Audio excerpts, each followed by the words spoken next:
Since the launch of the first Diablo 26 years ago, numerous games have come out and drastically changed the landscape of video games. With the launch of Diablo IV, the question is, does the Diablo format work in 2023, and how fun is Blizzard's latest iteration of the dungeon exploring RPG classic? In order to answer these questions, we first need to admit that both co-hosts of the 20M podcast don't have a history with Diablo. Because of this, we enlisted the help of Gerald, co-founder of Geek Culture, one of Singapore's top games publications, to share more about his experience with Diablo IV alongside us. We cover our overall impressions of the game, how the story may not be one of its main selling points, and the true magic of Diablo's gameplay loop. Your lives and those of all humanity depend on what you do next. So we're here to talk about Diablo, the franchise, but specifically Diablo 4. And I'm gonna put my gamer card down the table and just be, I'm sorry, I have no experience at all with this franchise. I probably will not be playing Diablo 4. But seeing how I've lost all my friends to this game for the last week, I'm very curious to understand this. So question to both of you, like, what is Diablo in a nutshell? Like the overall picture, like what is it about? Blizzard's RPG, where you're running through hell or hellish landscapes, leveling up your character, where the most that you do in that game is like you have a main quest where you run through a character, a certain class, finish the main quest, and then the game really opens up in the end game where the whole point of the game is really to like develop that first class to its max level, build other classes, and play with your friends to defeat demonic beasts.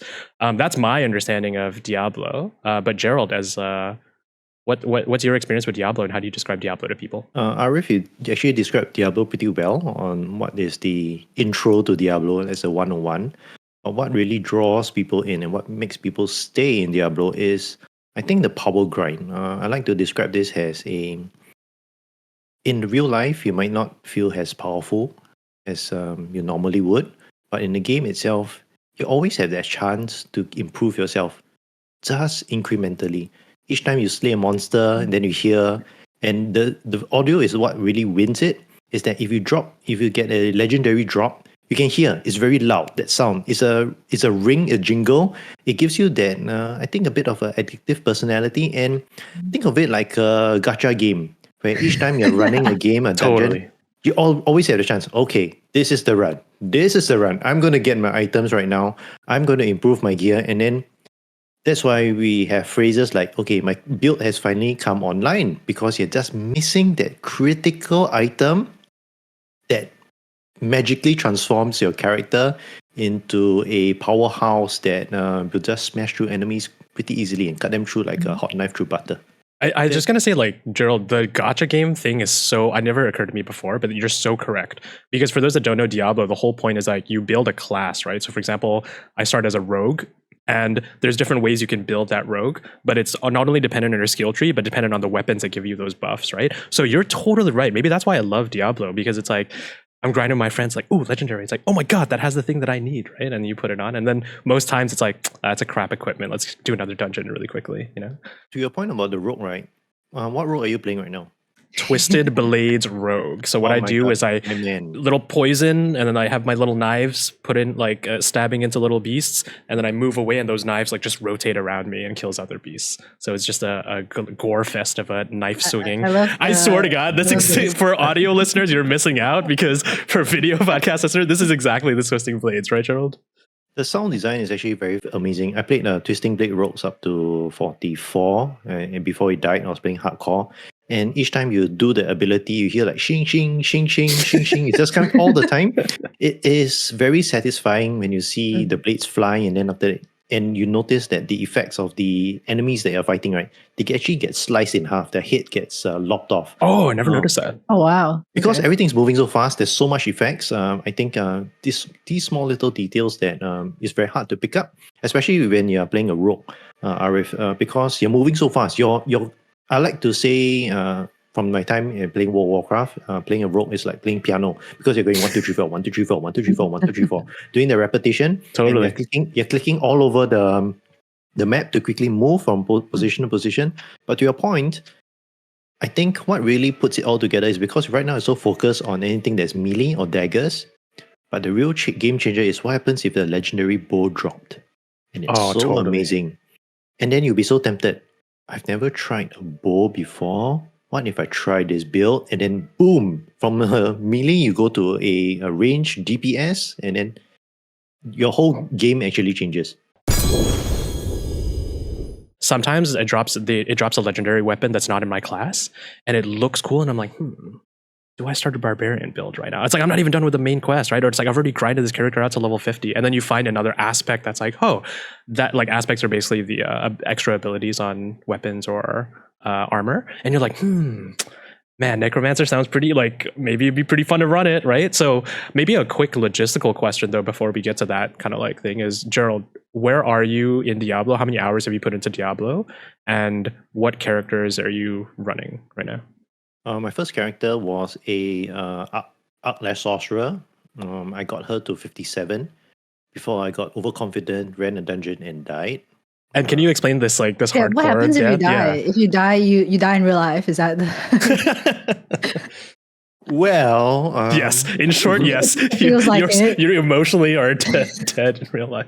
we're all in Discord and we're playing hardcore mode. Hardcore mode is when your character dies, it's instantly deleted. There's no backseas to this. Wow. Every hour you put in, every gear you have on that character at that point of time, it's all gone. And at the main screen, they'll tell you the name of your character, what killed it, and how many hours you have put in. The game is mocking you. It's like so reinforcing it, right? Look at this character you just lost forever. Rest in peace. Wow. Okay. So you had that, and then what were the other characters you got? 57 sorcerer, 44 rogue, 38 rogue. My God. I had a 24 rogue. Rogues were very good to rush. And then right now I have a 47 barbarian. Your lives and those of all humanity depend on what you do next. I'm sure a lot of people are curious as well. We're talking a lot about the gameplay. We're talking a lot about the grind. We're talking a lot about the loop, right? Which seems to be some people, the definitive aspects of Diablo. Gerald, I'm not sure I don't actually know if you've played previous Diablo games. I believe you have, but I'm curious because my experience right now is that I'm almost complete. I don't know how many hours I put in, honestly, upwards of 30 for sure, but I'm almost at the end of the story. And the story for me in this... What? Only? Just now? I've not completed the story, because I've been grinding so much and I've just been playing with friends, because a lot of my friends are also lower levels, and when you grind with them... Also, you're like carrying them. But it doesn't carry because like it scales to your character. So even though we're running those things, you'll get the same amount of difficulty or experience for that level. But for me, I don't want to do the story stuff because they're not at that part of the story, right? But for, my TLDR right now is that the Diablo 4 story is okay. It's interesting. It's all about defeating Lilith as she raises an army from hell. But my trouble with the Diablo story, Gerald, is that it oscillates between very interesting and also just pretty normal, like fetch questy, kind of grindy, typical stuff. So nothing has blown me out of the water so much. I think there are a couple of interesting boss fights, but my question to you is like, is the story of Diablo part of the Diablo experience for you? And do you know how this stacks against any other Diablo games in terms of story? Right now, I'll just say something really spicy is that this Diablo 4 story is actually pretty rubbish. It's nothing significant at all. It is not impressive at all. I think the story itself is just the process. I think that's the lay on it, but the systems that go into it is the amazing part. Having played Diablo 1, I think of its time, it was amazing. The systems, walking into Leoric's chamber, cheering the butcher for the first time, that was great. Diablo 2 really extended that because there wasn't really anything that could come close to Diablo. Then when we hit Diablo 3, I think that was the real weird part about the game itself. They really wanted to really expand the world because Diablo 2 really did really take it quite far. And the challenge for Blizzard was really to ensure that there is a coherent story happening. So when it comes to Diablo 4, I'm just wondering, you guys are of a much bigger world, and you all have all these factions like the Horadrim, and these Horadrims are like supposed to be a sect of, I'll say, ancient librarians who hold all the knowledge of the world. How come you guys are not like transferring that knowledge to the rest of the world to really understand? And it's very tropey in some ways. And you say, yeah, why did these guys just keep on making the same mistakes?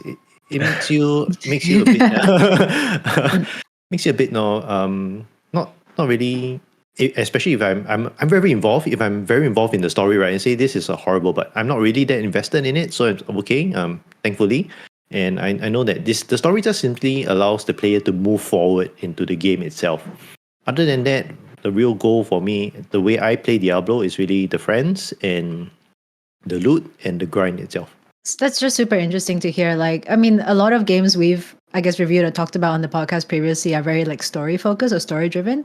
But it's interesting to hear that Diablo story is actually kind of meh, but the gameplay makes up for it, the community aspect makes up for it, and the challenge of it is really what people are in for. So it's very just like a different take on video games, isn't it?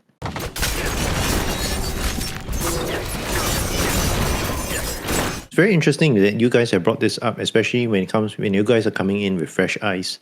To me, I've seen many isometric games in the space before. I mean, the competitors that we see, even most recently, a new Path of Exile was even announced.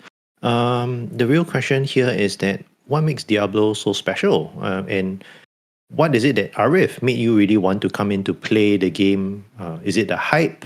Is it the friends that you're getting? Because there are many games like that out there, and it's in some ways I would say it's no longer fresh. If you saw a review, we didn't give score an editor's choice because for us as veterans of the video game industry, if you look past the jadedness or the same old things they do, right?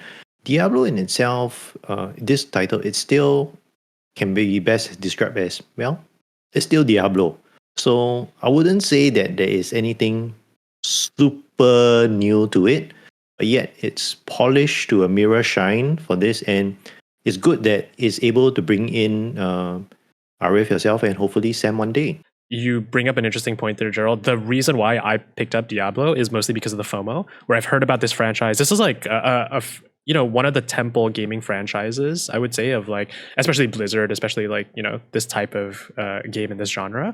But I've always heard it in the background, and I've never joined in on it because I was never a traditionally PC gamer, and never a fan of this type of game, right?